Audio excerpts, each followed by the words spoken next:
जय हिंद दोस्तों, मैं प्रमोद अरोड़ा आप सभी का स्वागत करता हूं रोजगार विद प्रमोद यूट्यूब चैनल पर।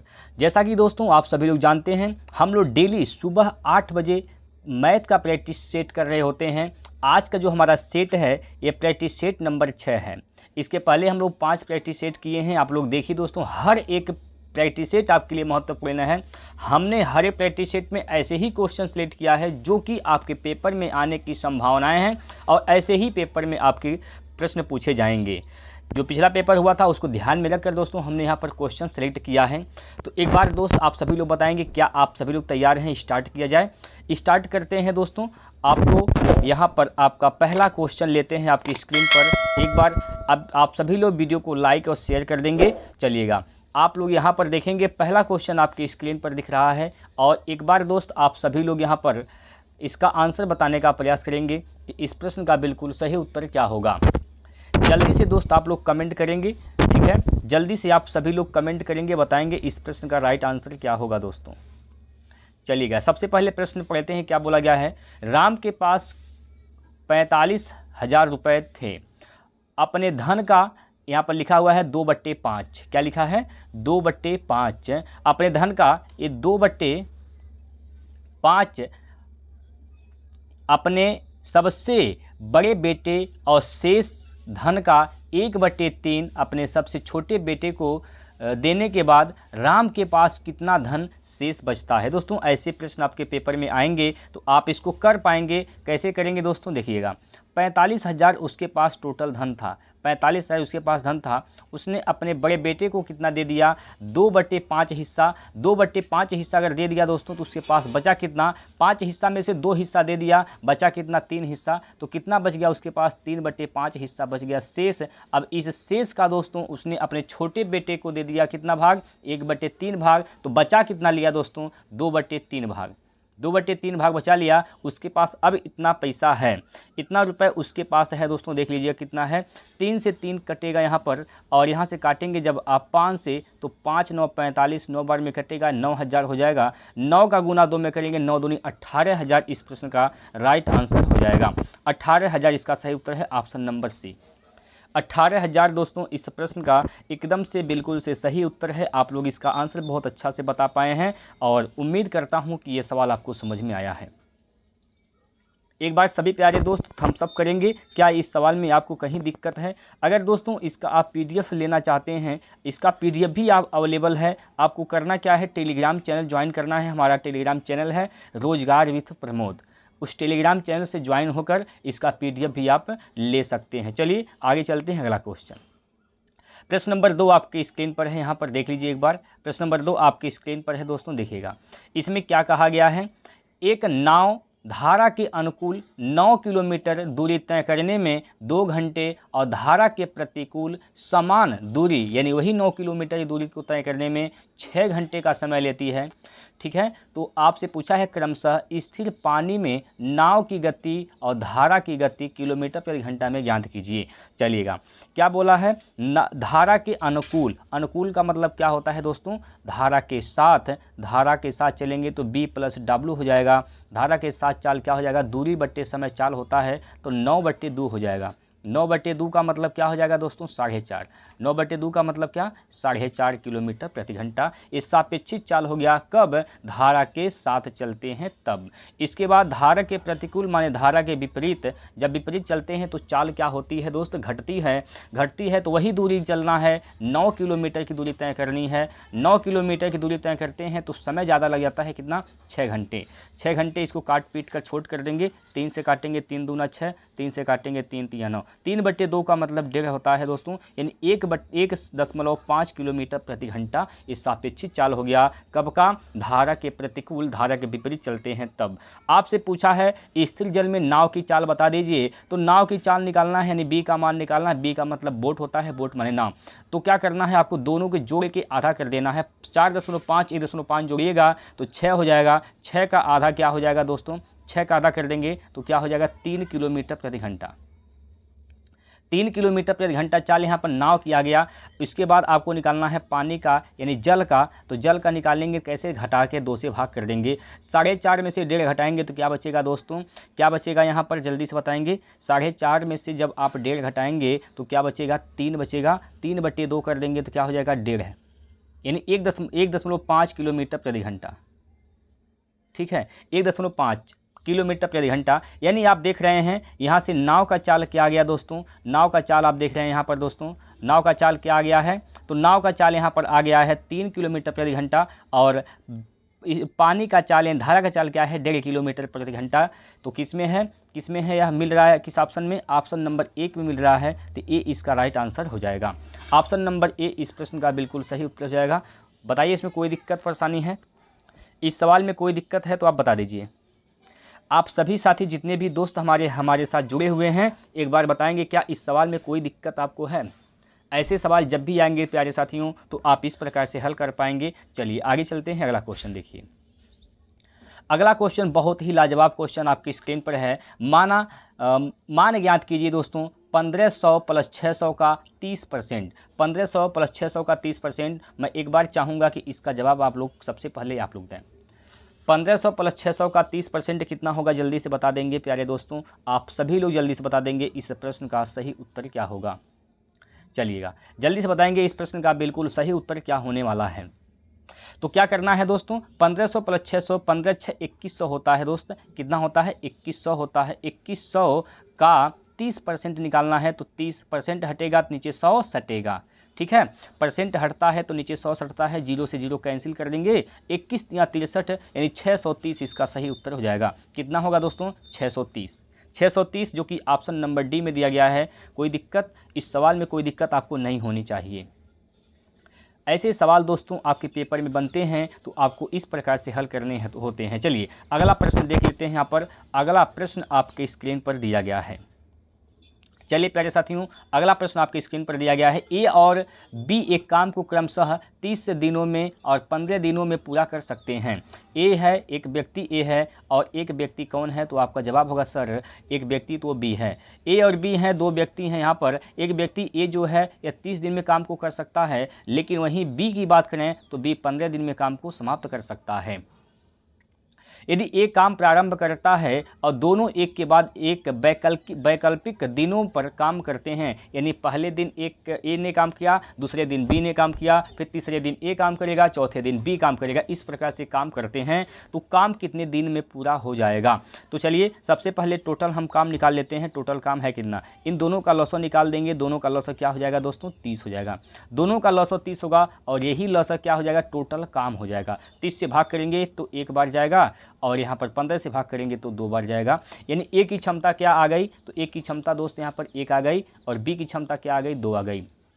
पहले दिन ए काम करता है, एक काम करता है, पहले दिन एक काम किया। उसके बाद दूसरे दिन आता है, अगले एक दिन में अगला दिन जो आता है उसमें बी काम करता है, 2 काम करता है। यानी कितने दिन हो गए, तो आप कहेंगे 2 दिन तो हो गए, 2 दिन तो हो गए, लेकिन काम कितना समाप्त होता है, 3 काम समाप्त होता है। 2 दिन हुआ, 3 काम समाप्त हुए हैं। काम कितने करने हैं प्यारे दोस्तों, तो काम करना है यहाँ पर 30 काम करने हैं। तो आप कहेंगे तो कितने दिन ले लेंगे यहाँ पर काम करने में, तो देखिए इस 3 को 30 कैसे बनाएंगे, 10 गुना कर देंगे, 10 गुना।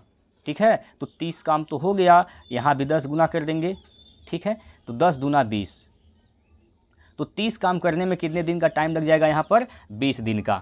30 काम पूरा करने में दोस्तों कितने दिन का समय लगेगा, तो आपका जवाब होगा सर 20 दिन का। ऑप्शन नंबर सी इसका बिल्कुल सही उत्तर हो जाएगा।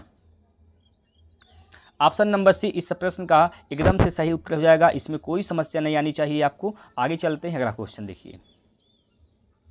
अगला प्रश्न आपकी स्क्रीन पर है। एक परीक्षा में एक अभ्यर्थी को 40% अंक चाहिए। सभी प्रश्नों पर समान अंक हैं। एक अभ्यर्थी ने कुल प्रश्नों में से 15 प्रश्नों को हल करके केवल 10 उत्तर सही करके परीक्षा उत्तीर्ण किया। परीक्षा में पूछे गए प्रश्नों की संख्या कितनी है, तो परीक्षा में कितने प्रश्न पूछे गए थे ये आपसे पूछा गया है। अब हम मान लेते हैं दोस्तों परीक्षा में टोटल 100 प्रश्न पूछे गए थे। हम मान लेते हैं, मानने में क्या जाता है, परीक्षा में टोटल यक्ष प्रश्न पूछे गए थे। अब इन यक्ष प्रश्नों में से हुआ क्या, इन यक्ष प्रश्नों में से दोस्तों क्या होता है, यक्ष प्रश्न पूछे गए थे। अब यक्ष प्रश्न का वह 40% अंक प्राप्त करता है तो पास हो जाता है। अंक क्या है, हर एक प्रश्न के अंक समान हैं। हम मानते हैं कि एक प्रश्न का नंबर 1 है, एक प्रश्न कितने अंक के हैं, 1 अंक के हैं। तो यहाँ पर क्या हो जाएगा, यक्ष टोटल प्रश्न कितने थे, यक्ष मान लिए हैं। अब यक्ष का 40% पाया है, वह पास हो गया।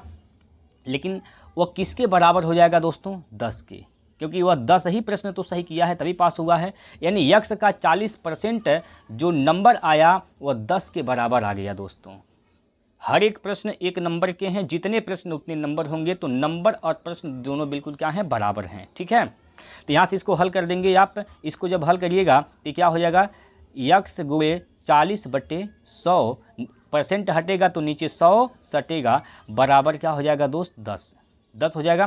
काटेंगे 0 से 0 कैंसिल, 4 से काटेंगे 25 बार में कैंसिल, तो यक्ष बराबर क्या हो जाएगा, आपका जवाब होगा सर 25। ये टोटल प्रश्न कितने थे, 25 थे। टोटल प्रश्न कितने थे दोस्तों, 25 थे। Option number D. ठीक है, बताएंगे सभी लोग, इसमें कोई दिक्कत परेशानी है, यहाँ पर कोई दिक्कत नहीं आनी चाहिए। आगे चलते हैं, प्रश्न नंबर 5 के बाद 6वें पर हम लोग यहाँ पर आ गए हैं। 6वां प्रश्न देख लेंगे एक बार सभी लोग। 6वां प्रश्न क्या कहा गया है, इस 6वें प्रश्न में क्या बोला गया है दोस्तों, आप लोग एक बार विचार करेंगे। इस प्रश्न पर कहा गया है कि दो संख्याएं 3 संबंधित 4 के अनुपात में हैं, उनका लघुत्तम समापवर्तक 84 है। दो संख्याओं में से सबसे बड़ी संख्या बता दीजिए। तो सबसे बड़ी संख्या बतानी है यहाँ पर आपको। देखिएगा, आपको क्या पता है, लघुत्तम पता है, तो 3.4 का 3 संबंधित 4 का निकाल देंगे लसअ। लसअ निकालेंगे तो क्या हो जाएगा दोस्तों, 12 अनुपात 4 3 12, क्योंकि ये सह अभाज्य संख्याएं हैं। तो 12 बराबर क्या हो जाएगा दोस्त, 12 बराबर 84। तो 1 अनुपात का मान क्या हो जाएगा, 12 अनुपात का मान 84 है, तो 1 अनुपात का मान क्या हो जाएगा, 12 7 84, 7 बार में कटेगा। 1 अनुपात का मान यहाँ पर 7 हो जाएगा। 1 अनुपात का मान 7 हो गया। तो सबसे बड़ी संख्या पूछा है, तो सबसे बड़ी संख्या क्या है, 4 अनुपात। 4 अनुपात का मान क्या हो जाएगा, 4 7 28। 4 7 28 यानी option number D. Option number D इसका सही उत्तर हो जाएगा। उम्मीद करता हूं कि ये सवाल आपको समझ में आ गए होंगे, आप लोग भी बना लिए होंगे दोस्तों। तो ये देखिए, आप क्या करिए दोस्तों ना, आप जब आपके सामने क्वेश्चन आते हैं तो वीडियो को पॉज करके आप पहले लगाने का प्रयास करें। सबसे पहले आप लगाने का प्रयास करिए, उसके बाद जब नहीं लगा पाते हैं या फिर लगा लेते हैं तो वीडियो को देखिए क्या तरीका था, इसका बेस्ट तरीका क्या था लगाने का। ठीक है, ये तरीका होता है यहाँ पर प्रैक्टिस करने का। चलिए अगला प्रश्न देखते हैं। अब यहाँ पर आपके सामने अगला क्वेश्चन आ गया है, एक बार बताएंगे इसका सही उत्तर क्या होने वाला है। देखिए क्या बोला गया है, एक निश्चित कार्य को पूरा करने के लिए ए और बी एक साथ 10 दिन में कर सकते हैं। दो व्यक्ति ए और बी हैं, एक साथ जब काम करेंगे तो इसको 10 दिन में पूरा कर लेंगे। ए और बी जब एक साथ करेंगे तो इसे 10 दिन में पूरा कर लेंगे। उसी प्रकार यहाँ पर बी और सी 14 दिन, बी प्लस सी करेंगे तो इसे 14 दिन में समाप्त कर लेंगे। उसी प्रकार सी प्लस ए इसे करेंगे एक साथ है, तब ये 20 दिन में काम को समाप्त कर लेंगे दोस्तों, 20 दिन में। अब इन तीनों का निकाल देंगे लॉसर, टोटल काम निकल जाएगा। तो तीनों का 10 14 20 का लॉसर क्या हो जाएगा, 140। क्या हो जाएगा दोस्तों, 140 क्या होगा, तो 140 हो जाएगा इन तीनों का लॉसर। 10 से भाग करेंगे यहाँ पर 14 बार में जाएगा। ठीक है, 14 से भाग करेंगे यहाँ पर 10 बार में जाएगा। 20 से भाग करेंगे दोस्तों तो 20 7 14, सॉरी हाँ 20 7 140। ठीक है, तो ए प्लस बी की क्षमता क्या आ गई 14, बी प्लस सी की क्षमता क्या आ गई 10, सी प्लस सी की क्षमता क्या आ गई 7 आ गई। तो आप यहाँ से क्या करिए, ए प्लस बी प्लस सी की क्षमता निकाल दीजिए। यहाँ पर ए प्लस बी प्लस सी की क्षमता निकालेंगे तो जोड़ दीजिए, सबका क्या हो जाएगा 7 4 11 31/2, क्योंकि जब आप जोड़ेंगे तो एक ही व्यक्ति 2 बार आ जाएगा। तो 2 जब यहाँ पर 2 बार आ जाएगा तो ए प्लस बी का मान निकालेंगे, 2 से क्या कर देंगे भाग दे देंगे। ठीक है, यहाँ तक आपको कोई समस्या, यहाँ तक आपको कोई समस्या हो तो बताइए। हमें क्या निकालना है भैया, सी अकेले कार्य को कितने दिन में पूरा कर लेगा। तो हमें अच्छा अभी एक लाइन आगे भी पढ़ना है। तीनों एक साथ 8 दिन तक काम किया। तीनों ने एक साथ 8 दिन तक काम किया है दोस्तों। 31 की क्षमता से काम 31/2 की क्षमता से काम हुआ है 8 दिन तक। तो कितने काम ये कर दिए हैं, 2 चौको 8 4 3 12 यानी 124 काम। 124 काम हो गया, 140 काम टोटल था जिसमें से 124 काम तो समाप्त हो गया, तो कितने काम बच गए, कितने काम बच गए भैया? तो देख लीजिए आप लोग, काम बच गए यहाँ पर 16। अब ये 16 काम जो बचा है इसको सी करेगा अकेले, सी करेगा अकेले, तो सी की आपको निकालनी है यहाँ पर क्षमता। सी की क्षमता कैसे निकालेंगे भैया? सी की क्षमता कैसे निकालेंगे देखिएगा, सी की क्षमता निकालने का तरीका क्या है? जिसमें सी नहीं है उसमें उसी को आप घटा दीजिए। देखिए इसमें a प्लस बी है, इसमें सी नहीं है, तो इसकी जो क्षमता है 14, इसको घटा दीजिए, इसमें से 14 घटाएंगे तो क्या जाएगा? 14 नहीं 28, 28 3 31 यानी 3/2, 3/2। तो सी जब अकेले इस काम, जब सी अकेले काम करेगा, तो सी जब दोस्त अकेले काम करेगा, सी अकेले काम करेगा, ये 16 काम कितनी क्षमता से काम करेगा? 3/2 की क्षमता से काम करेगा। 2 तो चल जाएगा यहाँ पर ऊपर, 2 चल जाएगा ऊपर, ठीक है। तो यहाँ पर क्या हो जाएगा? 16 दूना 32, 16 दूना 32/3, तो 3 दहियम 30, यानी यह क्या आ जाएगा? 10.66 दिन, 10.66 दिन, 10.66 दिन, 10.66 दिन में यह सी इस काम को समाप्त कर देगा। ऑप्शन नंबर ए इसका सही उत्तर है। ठीक है भाई, बताएंगे एक बार, कोई दिक्कत परेशानी है इसमें? चलिएगा, कोई समस्या नहीं आनी चाहिए। अगला प्रश्न, यहाँ पर आपके सामने अगला प्रश्न है, और इस प्रश्न में क्या बोला गया है दोस्तों? इस प्रश्न में क्या बोला गया है एक बार पढ़ेंगे, आइए समझते हैं क्या बोला गया है इस प्रश्न में। चलिएगा, एक बल्लेबाज अपनी 12वीं पारी में 63 रन बनाता है, जिससे उसके औसत रन में 2 की वृद्धि होती है, तो 12वीं पारी के बाद उसका औसत क्या होगा? 12वीं पारी के बाद उसका औसत क्या होगा दोस्तों, यह आपसे पूछा गया है। हुआ क्या है, एक बल्लेबाज है जो अपनी 12वीं पारी में 63 रन बना देता है। 12वीं पारी में 63 रन मार दिया दोस्तों, 12वीं पारी जो ही खेलता है 63 रन बना देता है, तो उसकी औसत में वृद्धि हो जाती है। कितने की वृद्धि होती है? औसत में दोस्तों 2 की वृद्धि होती है, तो 12 दूनी 24 रन बढ़ गया। कितने रन बढ़ गए दोस्तों? 24 रन बढ़ गए। देखिए ये 12वीं पारी की बात कर रहे हैं हम लोग, 12वीं पारी में 63 रन बनाया है, तो 2 औसत में 2 की वृद्धि हो गया, तो 12 पारी में 2 रन, हर एक पारी में 2-2 रन बढ़ गया, इसका मतलब 24 रन यहाँ पर बढ़ गए। तो 24 रन बढ़ गए, तो इसका मतलब 13वीं पारी में, 12वीं पारी से पहले जो पारी खेला गया था, यानी 11वीं पारी, 11वीं पारी में उसका औसत क्या था? 11वीं पारी का उसका औसत क्या था दोस्तों? 11वीं पारी का औसत क्या था? देखिए घटा देंगे, 13 में से 4 गया तो बचेगा 9, और यहाँ से 5 में से 2 गया तो बचेगा 3, यानी 11वीं पारी का जो औसत था क्या था?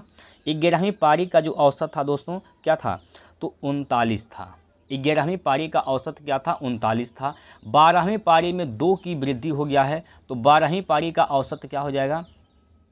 12वीं पारी का औसत क्या हो जाएगा?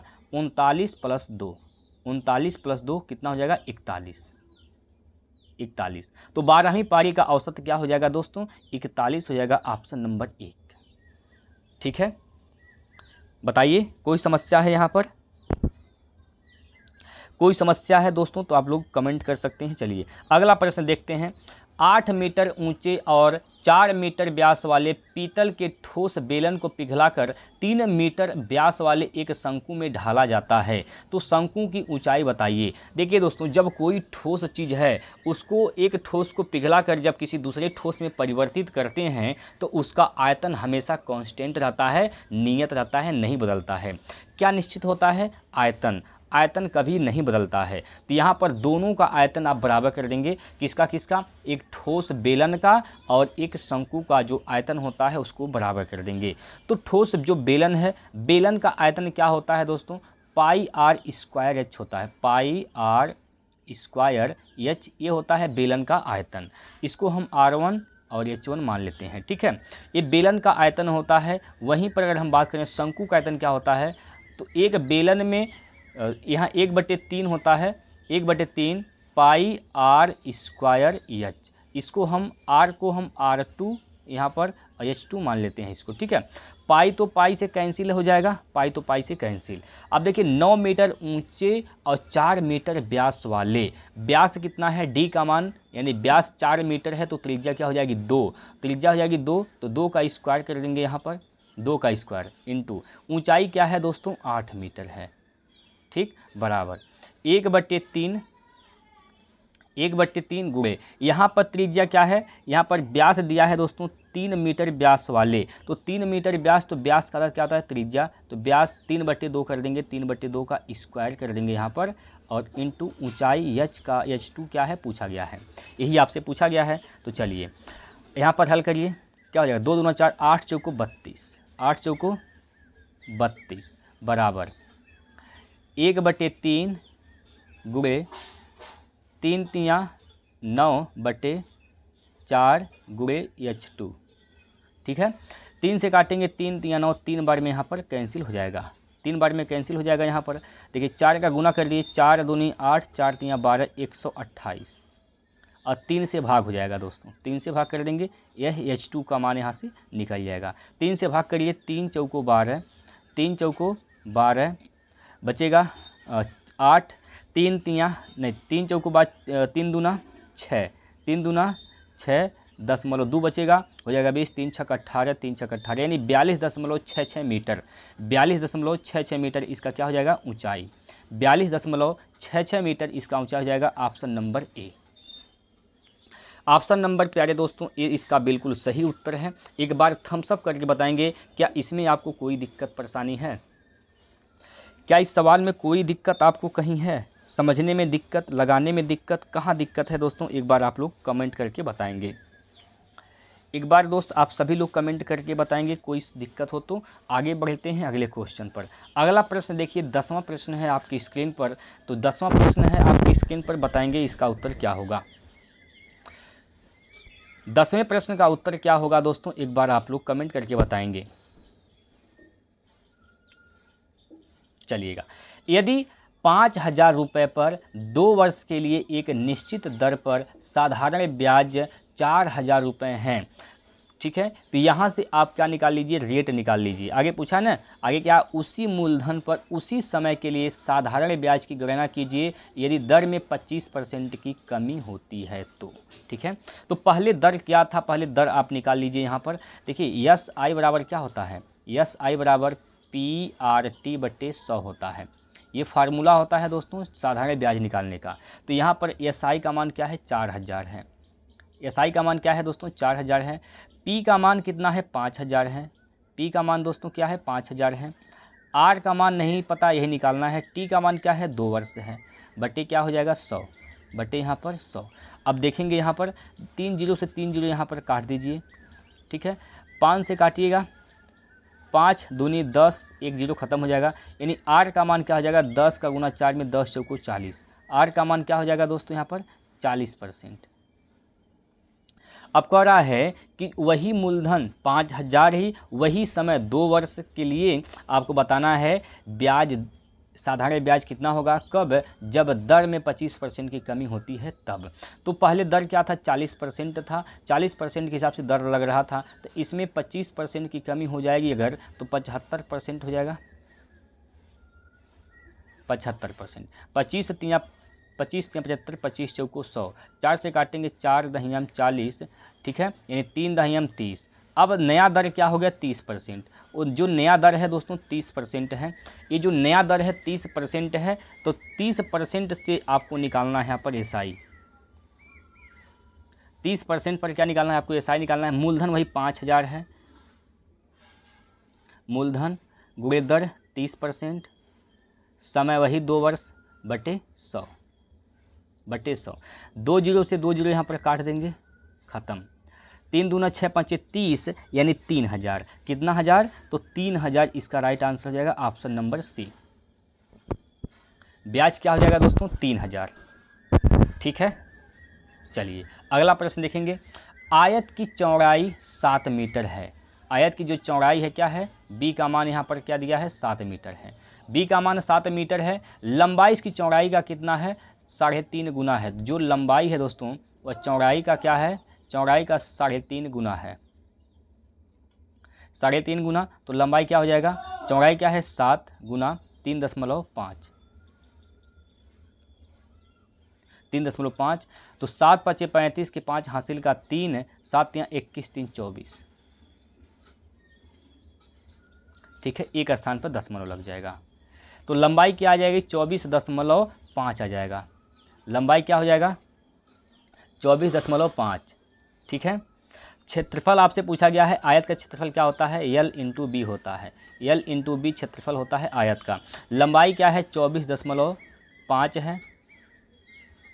चौड़ाई क्या है दोस्तों, 7 है। तो देख लीजिए, सिंपल सी बात है भैया, ऑप्शन वही सही होगा जो 7 से कटने वाला होगा। 7 से गुणा कर देंगे, 7 × 5 = 35 की 5 हासिल का 3, 7 × 28 28 3 28 3 31 1 हासिल का 3, 7 × 14 14 3 17। दशमलव कितने स्थान पर, एक स्थान पर, यानी 171.5 वर्ग मीटर इसका उत्तर हो जाएगा। क्षेत्रफल क्या होगा, 171.5 वर्ग मीटर। ठीक है, ऑप्शन नंबर ए। ठीक है भाई, बताइए इसमें कोई दिक्कत है। आगे चलते हैं, अगला क्वेश्चन लेते हैं। अगला प्रश्न है आपकी स्क्रीन पर, चलिएगा अगला प्रश्न आपकी स्क्रीन पर है, बताएंगे इसका उत्तर क्या होगा। ए की आय बी की आय से 25% कम है। एक व्यक्ति ए है, एक व्यक्ति कौन है, बी है। 25% का मतलब 1/4 होता है। अगर बी की आय दोस्तों 4 है तो एक कम है, कितना हो जाएगा, ए की आय 3 हो जाएगा। कोई दिक्कत। सी की आय बी की आय से 75% अधिक है। 75% का मतलब क्या होता है, 3/4 होता है।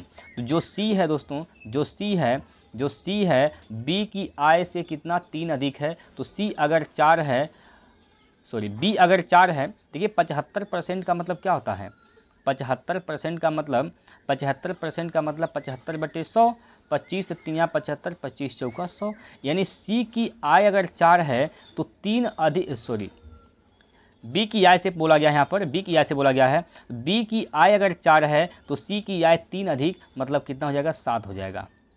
ठीक है, इसी को हल करने हैं यहाँ पर। तो यहाँ पर क्या होना जाएगा, 4 आ जाएगा, और ये वाला 4 जो है, ये वाला 4 यहाँ पर आ जाएगा। ठीक है, चलिए इस 4 से कैंसिल हो जाएगा, यानी 3 संबंधे 4 संबंधे 7। आगे बोला गया है ए और सी की आय में अंतर 100 रुपये हैं। ए और सी यानी 7 और 3 का जो अंतर है कितना का है, 4 का है। 4 का मान क्या है, 4 अनुपात का मान यहाँ पर कितना दिया है, 100। 1 अनुपात का मान क्या हो जाएगा, 25। 1 अनुपात का मान 25। तो बी की आय बताइए, बी का आय क्या है, 4 अनुपात है, तो 25 × 4 = 100 हो जाएगा इसका सही उत्तर। ठीक है, 25 × 4 = 100 इसका सही उत्तर हो जाएगा, ऑप्शन नंबर ए। कोई समस्या बताएंगे प्यारे दोस्तों आप लोग, इसमें कोई दिक्कत, चलिएगा कोई दिक्कत नहीं होगी दोस्तों। आसान सवाल है, बहुत ही आसान सवाल है, और ऐसे ही आपके पेपर में पूछे जाएंगे। बस आपको धैर्य बनाए रखना है दोस्तों, पेपर में हड़बड़ी नहीं करना है, आराम से क्वेश्चन को सॉल्व करने हैं। ठीक है, चलिएगा अगला प्रश्न है, दो संख्याओं का महत्तम समापवर्तक 23 है, इनके लघुत्तम समापवर्तक के दो गुणनखंड 13 और 14 हैं। उन दो गुणनखंडों में से सबसे बड़ी संख्या बताइए। सबसे बड़ी संख्या कौन सी है, सबसे बड़ी संख्या इसमें क्या होगा, बताएंगे दोस्तों, सबसे बड़ी संख्या इसमें क्या होगा।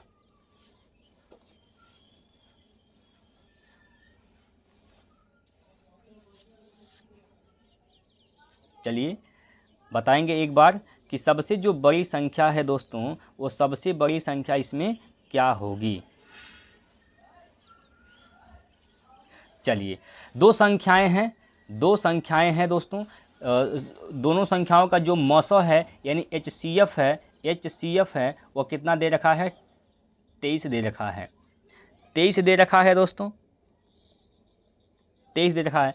अभी आप इसको ऑप्शन से हल कर सकते हैं, सबसे बड़ी संख्या क्या होगी। तो यहाँ पर देखिए सबसे बड़ी संख्या मतलब 14 अनुपात 14 में क्या दिख रहा है आपको, सबसे बड़ी इसमें क्या है, 14 है। सबसे बड़ी इसमें क्या दिख रहा है, 14 दिख रहा है। तो 14 में एक संख्या होती है 7, तो जो ऑप्शन 7 से कट गया वही इसका उत्तर है। जो ऑप्शन 7 से कट जाए प्यारे दोस्तों, वही इसका क्या हो जाएगा, आंसर हो जाएगा। तो 7 से कटने वाली देखिए, 7 × 21 6 बचेगा, 66 हो जाएगा। 7 से नहीं कटेगा। 7 × 28 1 बचेगा, हो जाएगा 19 ये भी नहीं कटेगा, ये भी नहीं कटेगा 7 से। 7 × 28 4 बचेगा, हो जाएगा 42। 7 छक 42, यानी ये 7 से कट रहा है दोस्तों।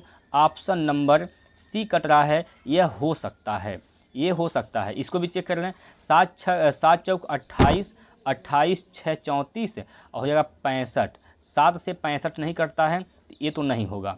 यानी एक ही ऑप्शन इसका मिला, ऑप्शन नंबर सी 322 इसका सही उत्तर हो जाएगा। 322 इसका सही उत्तर हो जाएगा दोस्तों, इसमें कोई समस्या नहीं आनी चाहिए। ऑप्शन से दोस्तों इसको हल कर देंगे, बस सेकंडों का काम है। चलें आगे हम लोग, आइए अगला प्रश्न लेते हैं। प्रश्न नंबर 14। एक स्कूल में लड़कों की संख्या लड़कियों की संख्या का अनुपात 11 संबंधी 15 दिया है। यदि स्कूल में लड़कों की तुलना में 200 लड़कियां अधिक हैं तो उस स्कूल में लड़कों की संख्या बताइए। भाई लड़के जो हैं ना, जो लड़के हैं 11 अनुपात में हैं, तो ऑप्शन भी 11 से कटना चाहिए। एक ऑप्शन मिल रहा है, कौन सा ऑप्शन कटेगा 11 से? पहला विकल्प कटेगा 11 से, ठीक है। ये नहीं कटेगा, ये भी नहीं कटेगा, सॉरी ये 6 5 11, ये तो कट जाएगा दोस्तों, ठीक है। ये कट जाएगा, ये कट जाएगा और ये भी कट जाएगा। अब देखिए अगर 3 ऑप्शन कट रहे हैं तो कैसे आप चेक करेंगे? चलिए देखते हैं, इसको हल करते हैं। अभी लड़के और लड़कियां हैं स्कूल में, बॉय हैं और कौन है? गर्ल हैं। किस अनुपात में है? 11 संबंध है यहाँ पर 15 के अनुपात में है। लड़कियां कितनी अधिक हैं? तो आप कहेंगे 11 4 15 होता है, तो 4 अधिक है। 4 अनुपात का मान क्या है? 200 है। 4 अनुपात का मान 200 है, तो 1 अनुपात का मान 4 5 20 50 हो जाएगा। 1 अनुपात का मान क्या हो जाएगा दोस्तों? 50 हो जाएगा। तो 50 अगर 1 अनुपात का मान है, लड़कों का अनुपात क्या है? 11, तो 11 5 55 550 इसका उत्तर सही हो जाएगा। 550 ऑप्शन नंबर ए।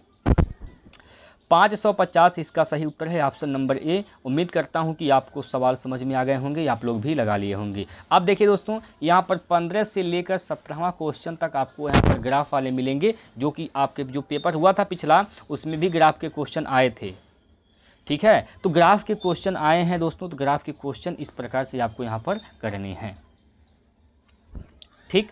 चलिएगा, अब यहाँ पर आप देख लीजिए क्या दिया है। निम्नलिखित लाइन ग्राफ का अध्ययन कीजिए जो 2011 से 16 तक 6 वर्षों के दौरान प्रत्येक वर्ष की शुरुआत में स्कूल में शामिल होने वाले और स्कूल छोड़ने वाले छात्रों की संख्या प्रदान करता है।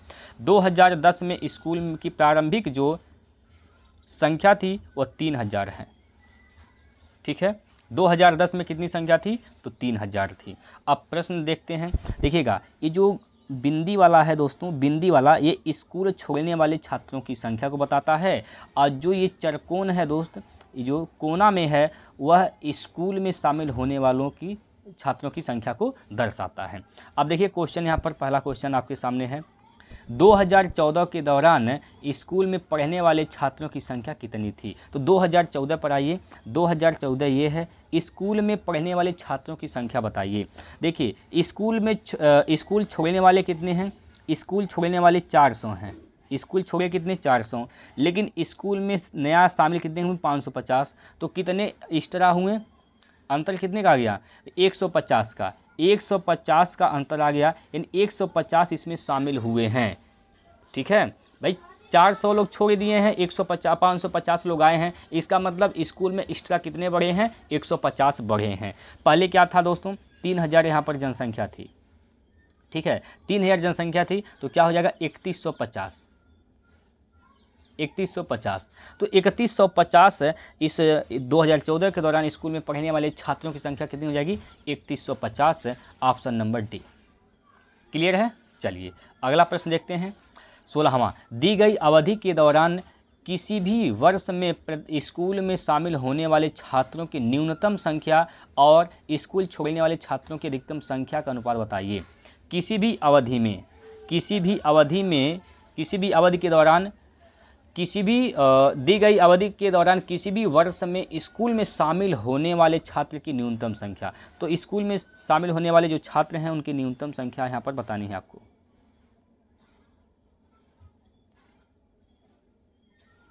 ठीक है।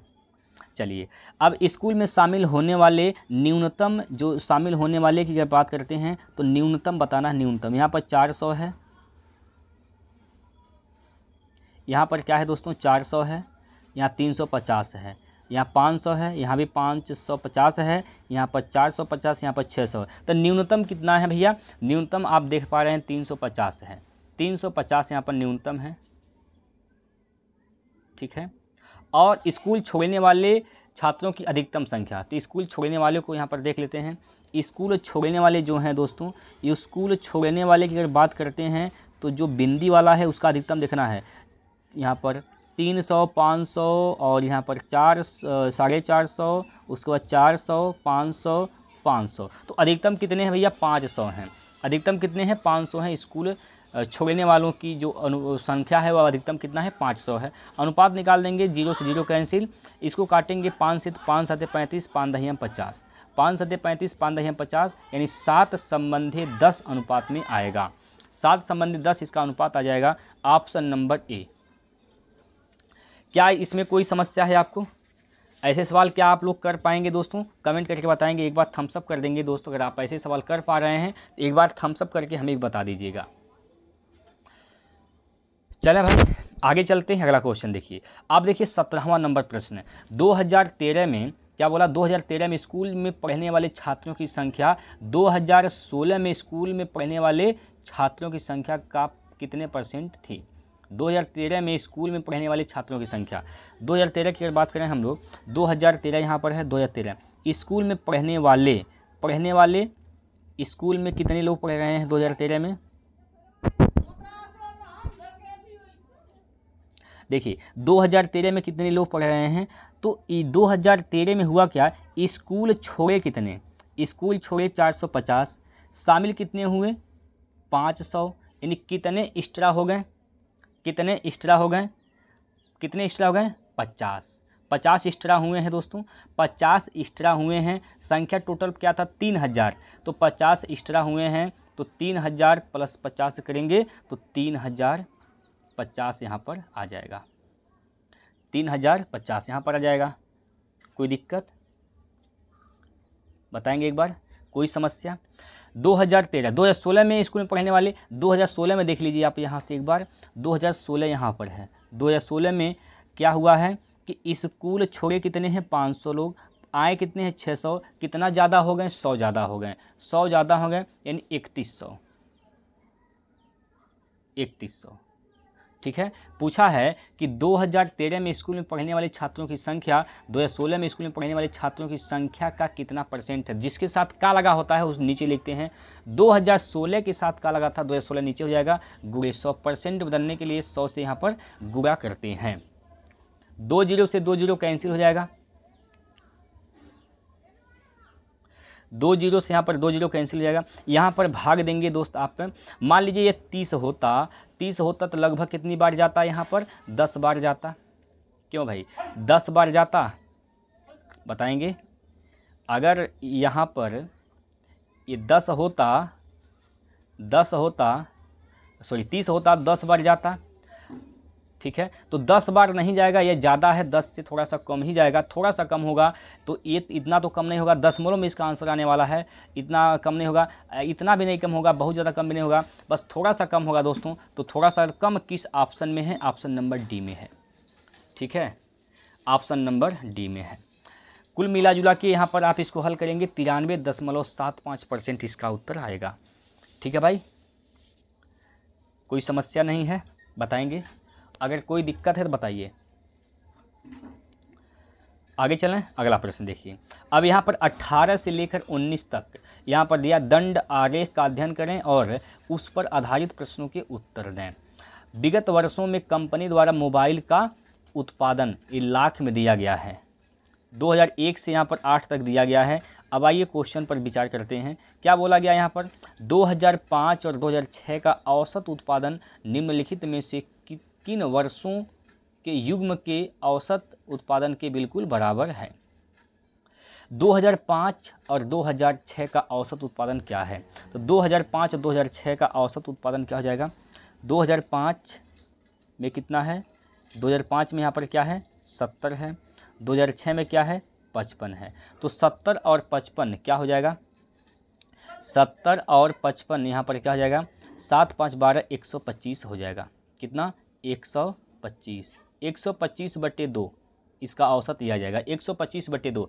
अब देखिए किन दो वर्षों को जोड़ने के बाद 125/2 आ रहा है, तो जो आएगा भाई इसका उत्तर है 2006 और 2007 का देख लीजिए।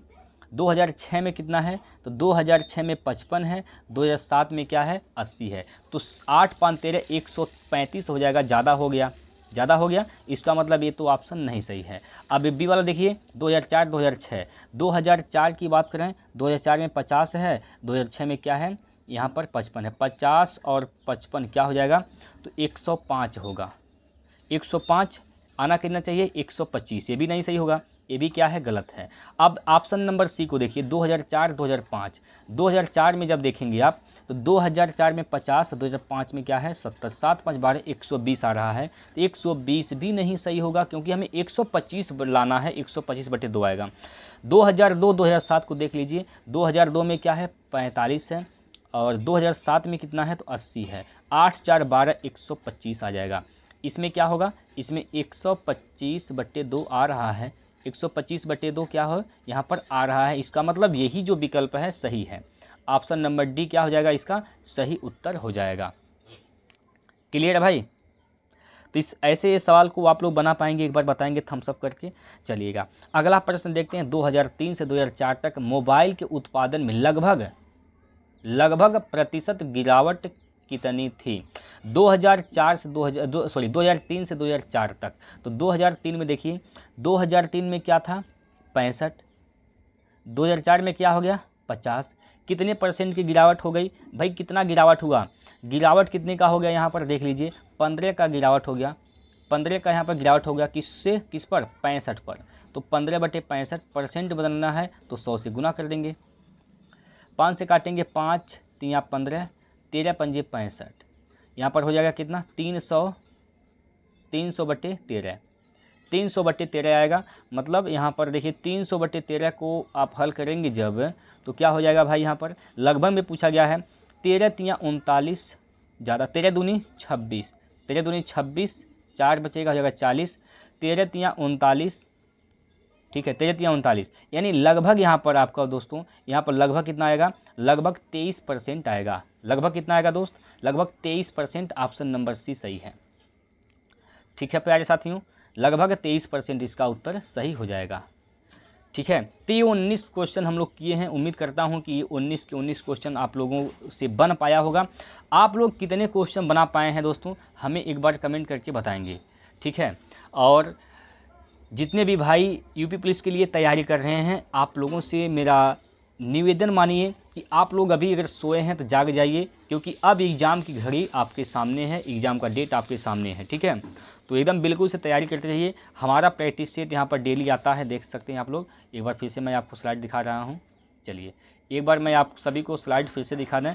देखिए आपको डेली सुबह 8 बजे यहाँ पर मैथ का प्रैक्टिस सेट यहाँ पर होने वाला है, और ये जो सेट है 6वां है, यानी 5 हम लोग कर चुके हैं। यहाँ से हमारा डेली कंटिन्यू होगा दोस्तों, हर एक सेट आपके लिए बेहद इंपॉर्टेंट होगा। तो आज हम लोग यहीं पर छोड़ते हैं, तो फिर हम लोग कल मिलते हैं। ठीक है, तो आप लोग अपनी तैयारी दोस्तों एकदम बिल्कुल बनाए रखिए, एक पल भी गंवाइए मत, समय बहुत कीमती है, दोबारा ऐसा मौका नहीं मिलेगा। ठीक है दोस्तों, तो चलिए फिर हम लोग कल मिलते हैं। आज के लिए इतना ही। जय हिंद, जय भारत।